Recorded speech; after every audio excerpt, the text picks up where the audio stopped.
हाँ, तो मैं थर्ड क्लास में आज आपको ज्योमेट्रिक मॉडलिंग सिखा रहा हूँ। और ज्योमेट्रिक मॉडलिंग में लास्ट क्लास में मैंने आपसे ग्रिड मेथड डिस्कस किया था, और अभी जो आज मैं आपसे डिस्कस करूँगा वो सबसे पहले कोऑर्डिनेट्स मेथड डिस्कस करूँगा। तो देखिए, यहाँ पे हम न्यू प्रोजेक्ट स्टार्ट करते हैं, इस पे इस पर क्लिक करते हैं और यहाँ पर फाइल नेम राइट नाउ अभी मैं दूंगा क्लास नंबर 3।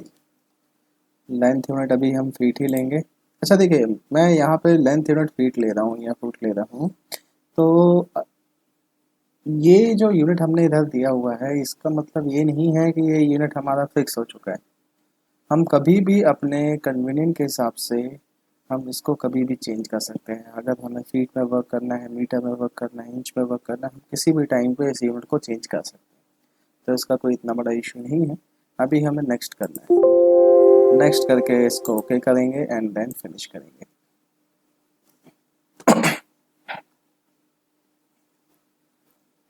अब देखिए, लास्ट क्लास में मैंने आपको कोऑर्डिनेट मेथड बताया था, ग्रिड मेथड बताया था, सॉरी।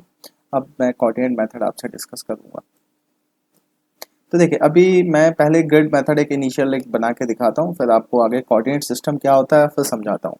देखिए, सपोज मेरा ये 10 फीट बाय 10 फीट का ये ग्रिड आ रहा है और मैं इसमें ही एक फ्रेम बनाना चाह रहा हूँ। तो मैंने इस ओरिजिन से इस बीम को स्टार्ट किया, 10 फीट ऊपर गया, 10 फीट हॉरिजेंटल एक्स डायरेक्शन पे गया और देन 10 फीट बॉटम नीचे आ गया।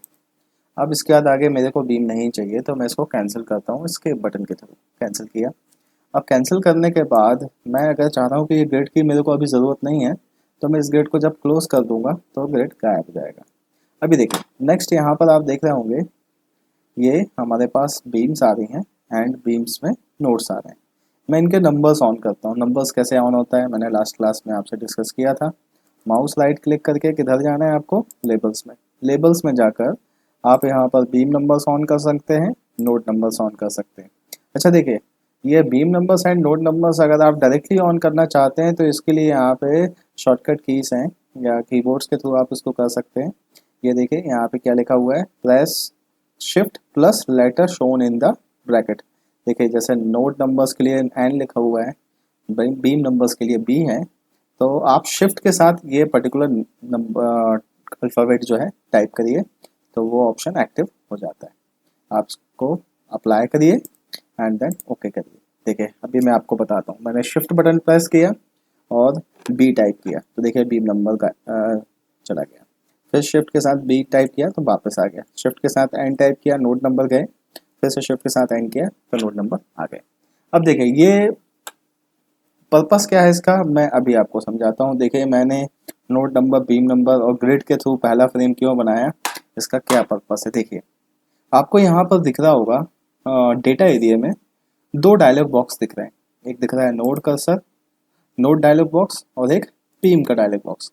अब देखिए, नोड्स वाला जो टेबल है, इसमें अगर हम देखें तो node number 1, node number 2, node number 3, node number 4, ये 4 नोड्स आपके यहाँ पर ये दिख रहे हैं। इसकी डिटेल यहाँ पे दे रहा है। जैसे नोड नंबर 1 की डिटेल क्या दे रहा है कि ये नोड ओरिजिन पे है, 0 0 0, इसकी पोजीशन है 0 0 0। नोड नंबर 2 की बात की जाए तो 0 10 0, वाई डायरेक्शन में 10 फीट ऊपर। फिर नोड नंबर 3 की पोजीशन की बात की जाए, x10 y10। देखिए, ये जो भी कोऑर्डिनेट्स वैल्यूज होती हैं ये हमेशा कैलकुलेट होती हैं डिफॉल्ट ओरिजिन से, परमानेंट ओरिजिन। परमानेंट ओरिजिन हमारा 0 0 0 ही होता है। तो इनकेस अगर मैं चाह रहा हूँ कि इस नोड की पोजीशन चाहिए हमको, तो हम बहुत ईजिली इसको ऐसे निकाल सकते हैं कि इस पर्टिकुलर नोड से हम x डायरेक्शन पर 10 फीट आगे जाएंगे और y डायरेक्शन पे 10 फीट ऊपर जाएंगे। तो देखिए, x डायरेक्शन पे 10 फीट, y डायरेक्शन पे 10 फीट, z में 0, z में जाने की ज़रूरत नहीं है। फिर नेक्स्ट नोड नंबर 4 की पोजीशन जो होगी वो x इक्वल्स टू 10 फीट होगी। ये तो होगा, ये हो गया हमारा नोड्स की पोजीशन। अब हम बात करेंगे बीम्स की पोजीशंस की। देखिए, यहाँ पे बीम्स दिखता होगा कि बीम नंबर 1 जो है नोड नंबर 1 और 2 के बीच में, देखिए यहाँ दिख रहा होगा, नोड नंबर 1 ये है, नोड नंबर 2 है, और इन दोनों के बीच में बीम नंबर 1 है। Node number 2 and node number 3 के बीच में 2, एंड नोड नंबर 3 एंड 4 के बीच में है नोड नंबर बीम नंबर 3। तो आप देख रहे होंगे कि यहाँ पे कोऑर्डिनेट्स की वैल्यूज आ रही हैं, यहाँ पे बीम्स की डिटेल आ रही है कि कौन से नोड से किस नोड के बीच में बीम कनेक्टेड है। अब देखिए, अब यहाँ पर आगे का फ्रेम मैं कोऑर्डिनेट्स के थ्रू बनाना बता रहा हूँ आपको। देखिए, अब जैसे ये मैंने एक फ्रेम बनाया, अब मैं चाह रहा हूँ सेम ऐसा ही एक फ्रेम z डायरेक्शन में 10 फीट आगे और बने। लास्ट क्लास में मैंने ग्रिड के थ्रू ये चीज़ बनाया था, अभी मैं इसको कोऑर्डिनेट्स के थ्रू बनाऊंगा। देखिए, मैं चाह रहा हूँ इस पर्टिकुलर नोड नंबर 1 से 10 फीट आगे इधर से एक पॉइंट स्टार्ट हो z डायरेक्शन पे 10 फीट। तो मैं सिंपल यहाँ पे कोऑर्डिनेट्स की वैल्यू अगर 0 0 और z equals to 10 feet type करके एंटर करूँ तो आप देखेंगे यहाँ पर ये नोड नंबर 5 आ गया। अब मैं चाह रहा हूँ एक नोड ऊपर आए, नोड नंबर 2 के जस्ट सामने। तो यहाँ पर पोजीशन होगी x की वैल्यू 0। देखिए, हमेशा आप कैलकुलेशन इस ओरिजिन से ही करिए। आप देखिए, आप अभी z डायरेक्शन पे 10 फीट आगे आए थे, अब आप y डायरेक्शन पे 10 फीट ऊपर जा रहे हैं, मतलब x का वैल्यू 0, x साइड हम जा ही नहीं रहे, x साइड 0, y की वैल्यू 10 फीट ऊपर जा रहे हैं और z 10 फीट तो है ही, तो 10 फीट ये दे दिया, ये आ गया। अब सपोज मैं चाह रहा हूँ नोड नंबर 3 के जस्ट सामने एक इधर पे नोड आए, तो यहाँ पे आप देख रहे होंगे कि इसके लिए आपको x डायरेक्शन पे 10 फीट आगे जाना होगा, y डायरेक्शन में 10 फीट ऊपर जाना पड़ेगा और फिर z डायरेक्शन पे 10 फीट अगेन सामने आना पड़ेगा। तो मैंने यहाँ पर x में 10, y में 10 एंड z में 10 फीट, तो ये किया। अब लास्ट में मेरे को एक कोऑर्डिनेट इधर देना है इस पॉइंट पे, तो इस पॉइंट पे कोऑर्डिनेट लाने का क्या मेथड है, वही सेम। आप यहाँ पर x के अलॉन्ग 10 फीट जाएंगे और z के अलॉन्ग 10 फीट जाएंगे, y के अलॉन्ग 10 फीट जाने का ज़रूरत, y के अलॉन्ग आप नहीं जाएंगे। तो आप x का वैल्यू 10 देंगे, y 0 रहेगा और z का वैल्यू फिर 10 होगा। तो देखें, ये हमने 4 नोड्स यहाँ पे क्रिएट कर लिए हैं। अब नेक्स्ट हमें क्या करना है, हमें ये करना है, हमें बीम्स कनेक्ट करनी है। हम चाह रहे हैं नोड नंबर 5 से 6 के बीच में बीम एक कनेक्ट हो, 6 से 7 हो, 7 से 8 हो। तो आप यहाँ पर क्या कर सकते हैं, आप यहाँ पर 5 टाइप कर सकते हैं, इधर 6 टाइप करेंगे तो देखिए ये बीम कनेक्ट हो रही है। आप फिर 6 टाइप करिए, जो कीबोर्ड में एरो बटन है उसके थ्रू आप एक बॉक्स से दूसरे बॉक्स में जंप हो सकते हैं। 7, फिर बॉटम एरो, फिर 7, फिर देन 8, एंटर। तो जैसे ही एंटर किया तो आप देखेंगे ये 3 बीम्स जो है हमारी बन गई। अब नेक्स्ट देखिए, मेरे को नोड नंबर 2 एंड 6 के बीच में एंड 3 एंड 7 के बीच में भी बीम चाहिए है। तो मैं यहाँ पर 2 एंड देन एरो स्पेस करके एरो बटन प्रेस करके 6 आऊँगा, फिर 3 एरो 7। तो इस तरीके से हम कोऑर्डिनेट्स मेथड्स के थ्रू ये फ्रेम बना सकते हैं। तो ये होता है हमारा कोऑर्डिनेट मेथड। तो ये कोऑर्डिनेट मेथड भी हम बहुत कम ही यूज़ करेंगे, क्योंकि कोऑर्डिनेट मेथड में भी एक जो सबसे बड़ा इशू होता है वो इशू ये होता है कि हर नोड की पोजीशन हमें पहले पता करनी होती है, हर नोड का कोऑर्डिनेट्स की वैल्यू हमें पहले कैलकुलेट करनी होती है, देन जाकर हम अपना कोई भी फ्रेम बना पाते हैं, कोई भी ज्योमेट्रिक फ्रेम बना पाते हैं। तो इस पर्टिकुलर मेथड को भी हम कम ही यूज़ करते हैं, बट जैसे मैंने आपसे बोला था कि मैं आपसे सारे मेथड डिस्कस करूँगा जो मेथड लोग जनरली यूज़ करते हैं, ठीक है। But grid method and coordinate method ऐसा है इसका यूज़ लोग कम ही करेंगे, ठीक है। अब नेक्स्ट देखिए, अब मैं अगला जो मेथड बता रहा हूँ वो इस प्रोसेस को और इजी करेगा। वो मेथड है कॉपी पेस्ट मेथड। मतलब मैं अगर चाह रहा हूँ कि मेरे को ये पूरा फ्रेम कॉपी के थ्रू एंड पेस्ट के थ्रू बनाना है, तो कैसे करेंगे वो देखते हैं। मैं कंट्रोल जेड अंडू होता है हर सॉफ्टवेयर में, आपने ऑटोकैड चलाया होगा, आप किसी भी सॉफ्टवेयर को रन करते हैं, चलाते हैं, तो एक स्टेप पीछे जाना होता है, तो आपको control plus Z button press करना होता है। कंट्रोल प्लस कीबोर्ड में जेड बटन आप प्रेस करते हैं तो देखिए ये स्टेप आप पीछे होते जाएंगे। देखिए अंडू, इसको बोलते हैं अंडू। कंट्रोल जेड से अंडू होता है और कंट्रोल वाई से रीडू होता है। ठीक है, मैंने ये एक बेसिक फ्रेम यहाँ पे जो सबसे पहले हमने बनाया था ग्रिड मेथड के थ्रू, ये इसको भी रखा है, इसको मैंने डिलीट नहीं किया।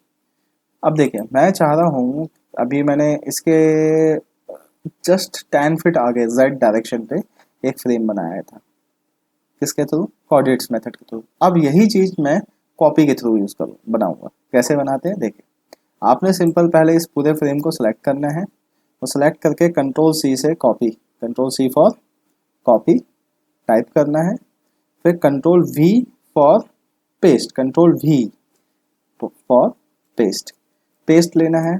और इसके बाद देखिए जैसे ही आपने कंट्रोल वी फॉर पेस्ट किया तो इसमें देखिए ये 3 एक्सेस आती है, X axis, Y axis and Z axis. इसमें पूछ रहा होता है कि आपको किस डायरेक्शन पे कितना डिस्टेंस पे इस पर्टिकुलर फ्रेम को कॉपी करना है। तो मैं भी चाह रहा हूँ कि मेरे को जेड डायरेक्शन पे 10 फीट ये कॉपी करना है, तो 10 फीट मैंने यहाँ पे टाइप किया और उसके बाद इसको ओके किया। तो जैसे ही ओके किया देखिए ये कॉपी हो गया। तो ये क्या हुआ, ये बहुत ईजिली हमारा कॉपी होकर सामने आ गया। ग्रिड मेथड से ईजी रहा। ठीक है, अभी नेक्स्ट देखिए मेरे को इस पर्टिकुलर नोड से इस नोड के बीच में एक बीम कनेक्ट करना है, इस नोड से इस नोड के बीच में एक बीम कनेक्ट करना है। तो मैं इधर से जाके बीम कनेक्ट कर सकता हूँ, बट इसके लिए मैं एक डायरेक्ट आपको मेथड बता रहा हूँ, वो आपको मिलेगा ज्योमेट्री टूल बार में। आप देखिए ज्योमेट्री टूल बार आपको दिख रहा होगा। ज्योमेट्री टूल बार का पहला टूल, नंबर 1 टूल जो है वो टूल है ऐड बीम्स। ऐड बीम्स कैसे यूज़ करते हैं, देखिए आपको सिंपल इस टूल को एक्टिव करना है।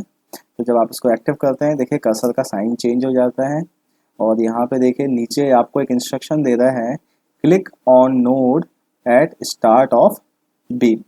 तो आप बस उस नोड पे क्लिक करिए जिधर से बीम स्टार्ट करना है।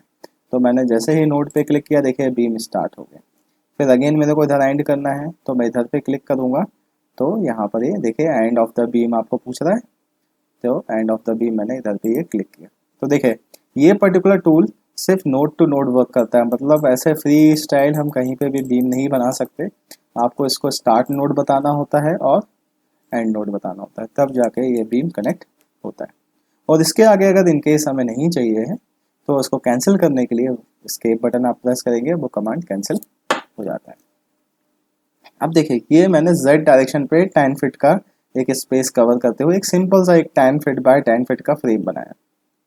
अब सपोज मेरा अभी रिक्वायरमेंट ये है कि यही सेम फ्रेम z डायरेक्शन पे 10 फीट नहीं, या फिर बोल सकते हैं कि z डायरेक्शन पे मेरे पास टोटल 40 फीट का एरिया है या 40 फीट का एक स्पेस है।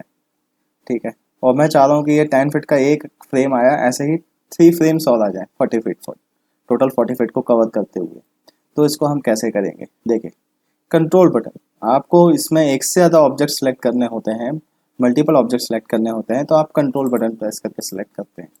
आपको कंट्रोल बटन प्रेस करके इसको सिलेक्ट करना होता है। ठीक है, मैं पूरे भी नहीं सिलेक्ट करूँगा, मैं कंट्रोल बटन प्रेस करके सिर्फ इतना पोर्शन सेलेक्ट करूँगा। मैंने इसको सिलेक्ट नहीं किया है, ये जो 3 बीम है इनको सिलेक्ट नहीं किया। इसको नहीं सिलेक्ट करने का पर्पस ये है कि जब आप इस पूरे ऑब्जेक्ट को कॉपी करेंगे तो ये बीम अगर मान लो मैं सिलेक्ट करा होता तो ये बीम क्या होता, इस पे ओवरलैप करता, ये बीम इस पे ओवरलैप करता, ये बीम इस पर ओवरलैप करता। तो ये कंडीशन हो जाती है हमारी डबल बीम की, डुप्लीकेट बीम्स की। तो इस कंडीशन को हमें क्योंकि स्किप करना है इसलिए मैंने उसको सिलेक्ट नहीं किया। तो मैंने अभी इनको सिलेक्ट किया और सिलेक्ट करके control C for copy and then control V for paste. अब देखिए यहाँ पे पेस्ट जो हम करेंगे इसमें ये पूछ रहा होता है कि आप बस पोजीशन बताइए एक्स वाई जेड किस डायरेक्शन पे कितने डिस्टेंस पे कॉपी करना है, तो वहाँ पे कॉपी हो जाएगा। बट अब यहाँ थोड़ा सा मेथड मैं बदलूंगा, चेंज करूँगा। यहाँ पर हम यूज़ करेंगे रेफरेंस पॉइंट मेथड। देखिए ये रेफरेंस पॉइंट ऑप्शन दिख रहा है। रेफरेंस पॉइंट मतलब आपको एक पर्टिकुलर जो फ्रेम यहाँ पे आपने सेलेक्टेड किया इसमें कोई एक पॉइंट को एक रेफरेंस देना होता है कि ये पॉइंट से मैं पिक करूँगा और इस पॉइंट को जिधर भी लेके जाना है वहाँ क्लिक करना होता है। अभी आपको समझ में आ जाएगा जब मैं इसको परफॉर्म करूँगा। आपने सिंपल क्या क्लिक करना है, रेफरेंस पॉइंट पे क्लिक करना है। देखिए जब रेफरेंस पॉइंट पे क्लिक करते हैं तो ये बता रहा होता है कि अभी डिफ़ॉल्ट में रेफरेंस पॉइंट मैंने इस पॉइंट को पिक किया, इस पॉइंट को मतलब पॉइंट नंबर 5, नोड नंबर 5 को किया। अब प्रॉब्लम क्या है कि अगर इस पॉइंट को लेके हम आगे बढ़ेंगे तो इस पॉइंट को क्लिक किधर करेंगे। तो मैं चाह रहा हूँ कि रेफरेंस पॉइंट हमारा नोड नंबर 2 पे हो जाए, नोड नंबर 2। तो मैं इस रेफरेंस पॉइंट को चेंज करके इस पोजीशन पे ले आऊँगा और इसके बाद इसको क्या करूँगा, ओके। जब ओके किया तो ये नोड हमारा मतलब बेस पॉइंट हो गया, एक रेफरेंस पॉइंट हो गया। अब मेरे को ये नोड कहाँ चाहिए, यहाँ चाहिए। मैंने इधर क्लिक किया और जब इधर क्लिक किया ये अपने आप उसकी पोजीशन रीड आउट कर लेगा कि z इक्वल टू 10 फीट आगे है, आपने सिर्फ इसको ओके करना है। तो देखिए ये आ गया कॉपी हो गया।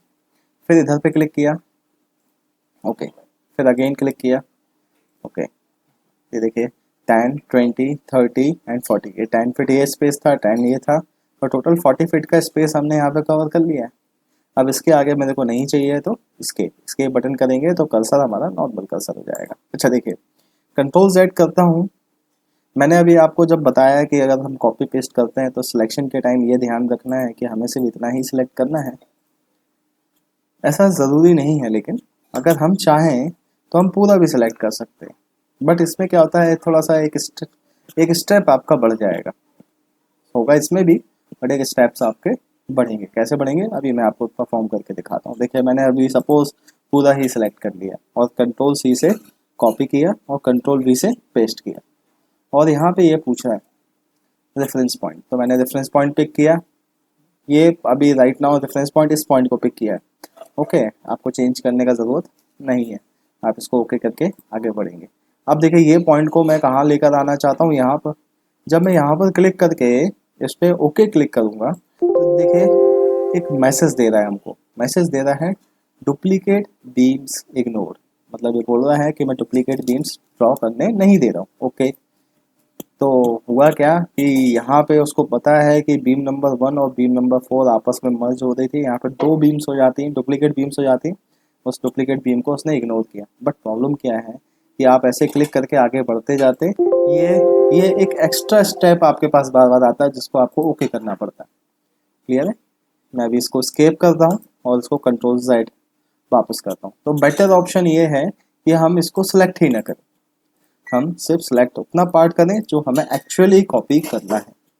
तो इसको मैंने कंट्रोल बटन प्रेस करके सिलेक्ट किया, कंट्रोल C से कॉपी किया, कंट्रोल V से पेस्ट किया, रेफरेंस पॉइंट यहाँ पे पिक किया। रेफरेंस पॉइंट मेरे को कहाँ पर चाहिए, यहाँ पर चाहिए, ओके किया।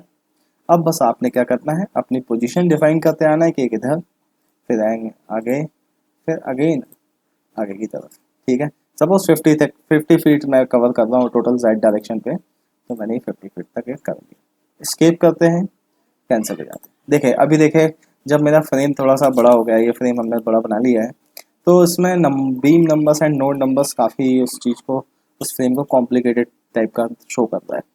तो अभी हम चाह रहे हैं कि नंबर्स हमारे ऑफ हो जाए, हाइड हो जाए। तो आप सिंपल माउस राइट क्लिक करके लेबल्स में जाएं, बीम नंबर्स ऑफ करें, नोड नंबर्स ऑफ करें, और देन अप्लाई एंड ओके, या वही शिफ्ट प्लस लेटर, ठीक है। तो देखिए ये हमारा फ्रेम एक नॉर्मल फ्रेम ये आ गया है Z डायरेक्शन पे। अब सपोज देखिए मैं इसी फ्रेम को चाह रहा हूँ कि ये फ्रेम हमारा X डायरेक्शन पे भी रिपीट हो, X डायरेक्शन पर भी रिपीट हो, और X डायरेक्शन पर सपोज 60 फीट का एक कवर करना है मुझे को एरिया।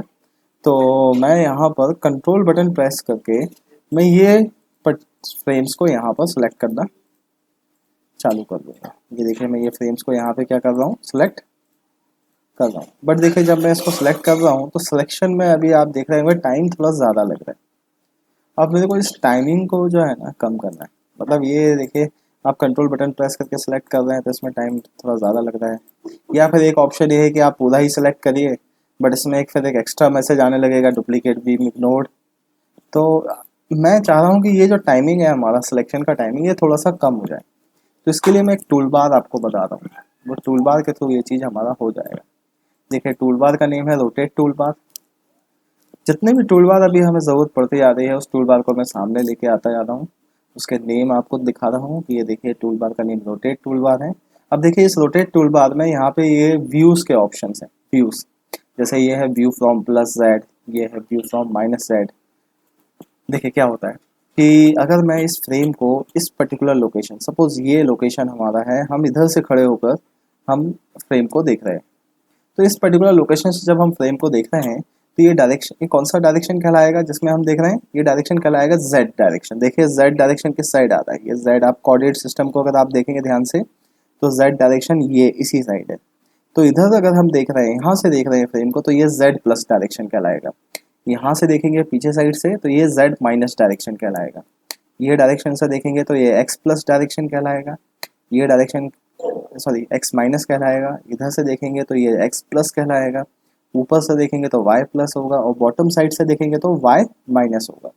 तो देखिए यहाँ पे यही सब कुछ लिखा हुआ है व्यू फ्रॉम प्लस जेड, मतलब आप अगर चाह रहे हैं फ्रेम को प्लस जेड से दिखाया जाए तो यहाँ से देखिए माइनस जेड से देख सकते हैं, minus X plus Y minus Y से आप देख सकते हैं। और लास्ट में जो व्यू होता है इसको बोलते हैं आइसोमेट्रिक व्यू। ठीक है, तो देखिए अभी इसमें क्या ट्रिक है, मैं इसको किस डायरेक्शन पे कॉपी करना चाहता हूँ, मैं इसको चाहता हूँ कि ये एक्स डायरेक्शन पे ये frame number of times copy हो, 60 फीट का एक लेंथ को कवर करे। ये वाला फ्रेम, ये पूरा ये फ्रेम 10 फीट करते हुए 60 फीट का लेंथ कवर करे। तो आपको इसको कॉपी किस डायरेक्शन पे करना है, इसको कॉपी करना है एक्स डायरेक्शन पे। तो आप क्या करें, आप इसको एक्स डायरेक्शन छोड़कर इस फ्रेम को किसी भी डायरेक्शन से देखिए। मैं सपोज अभी यहाँ पे view from plus Z direction से देखता हूँ। तो जब मैं इसको प्लस जेड डायरेक्शन से देख रहा हूँ तो आप देखेंगे ये फ्रेम हमें जेड डायरेक्शन से दिख रहा है। अब जब जेड डायरेक्शन से ये फ्रेम दिख रहा है तो देखिए इसमें एक्स प्लस, जब कोऑर्डिनेट सिस्टम देखिए कोऑर्डिनेट सिस्टम भी उसके अकॉर्डिंगली अरेंज हो जाता है। तो इसमें एक्स प्लस डायरेक्शन किस साइड बता रहा है, राइट की तरफ दिखा रहा है कि राइट साइड जा रहा है। तो आपने क्या करना है, आपको समझ में आ जाना चाहिए कि हमें ये राइट डायरेक्शन का ये पूरा पोर्शन सेलेक्ट करना है। राइट डायरेक्शन आप यहाँ पे सिंपल एक बॉक्स बनाते हुए सिलेक्शन करिए। तो आपने देखिए सिलेक्शन किया। अब इसका बेनिफिट क्या है, इसका बेनिफिट ये है कि जब आप यहाँ पे आइसोमेट्रिक व्यू करके देखेंगे तो आप देखेंगे ये पूरा सिलेक्शन एक बार में हो गया। आई थिंक आप समझ चुके होंगे कि जब हम Z प्लस से देख रहे हैं, मैं इस बीम को भी अगर सेलेक्ट कर रहा हूँ तो इसके पीछे जो भी कुछ है वो भी सिलेक्ट हो रहा है। तो अभी देखिए एक और मिस्टेक जनरली लोग करते हैं वो ये करते हैं कि आप कंट्रोल बटन प्रेस करके सिर्फ इसको सेलेक्ट करते हो। तो इसमें एक प्रॉब्लम ये आएगा, मैं आइसोमेट्रिक व्यू के थ्रू आपको दिखाता हूँ। आप देख रहे होंगे ये बीम सेलेक्ट नहीं हो रही है। ये इसीलिए नहीं सेलेक्ट हो रही है क्योंकि इस पोजीशन से ये सिर्फ पॉइंट दिख रहा है, इस पॉइंट के पीछे वाली बीम हमें नहीं दिख रही है। तो आप जब इसको सिलेक्ट करें तो पूरा बॉक्स बना के सिलेक्ट करें। तो बॉक्स जब सिलेक्ट करेंगे तो ये जो नोड है, ये वाला नोड, इस नोड के पीछे वाला बीम भी हमारा सिलेक्ट हो जाएगा। अच्छा, एक और क्वेश्चन उठता है, कई कई स्टूडेंट्स के साथ ये प्रॉब्लम आती है कि डायरेक्ट किस डायरेक्शन का सिलेक्शन करें, ये डायरेक्शन पर सिलेक्शन करें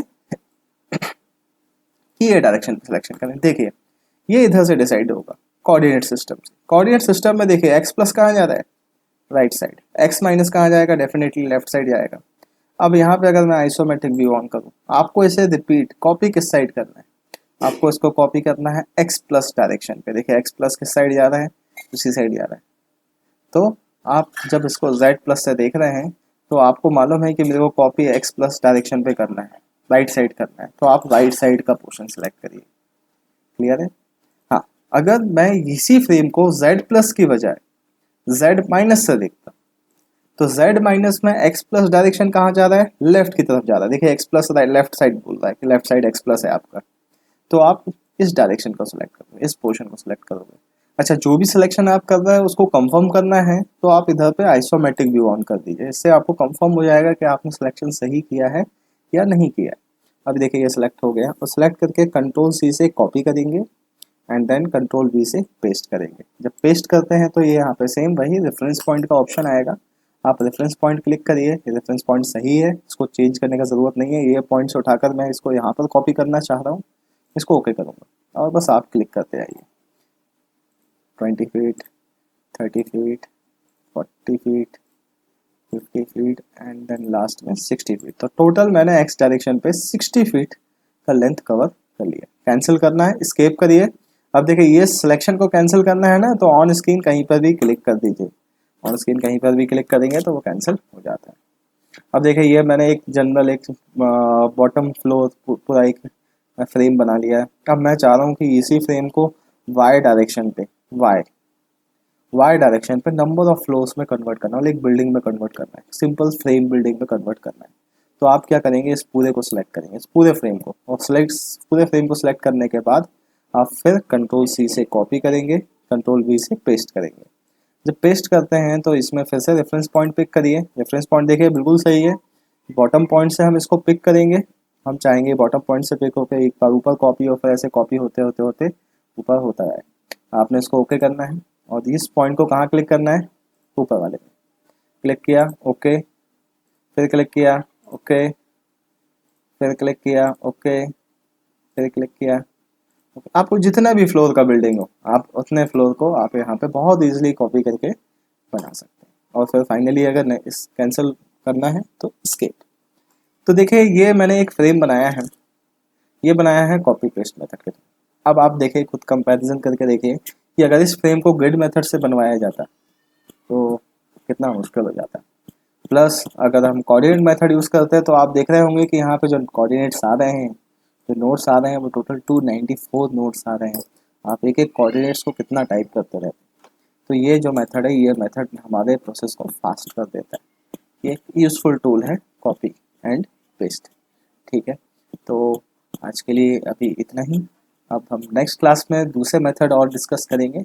ऐसे ही मेथड डिस्कस करते करते आप अभी इस कंडीशन में आ जाएंगे कि आपको कैसा भी फ्रेम कोई दे दे, कैसा भी प्लान दे दे कि आपको इस प्लान के लिए फ्रेम ड्रॉ करना है, आप बहुत इजीली ड्रॉ कर लेंगे पूरा क्लास अटेंड करने के बाद। Okay, thank you.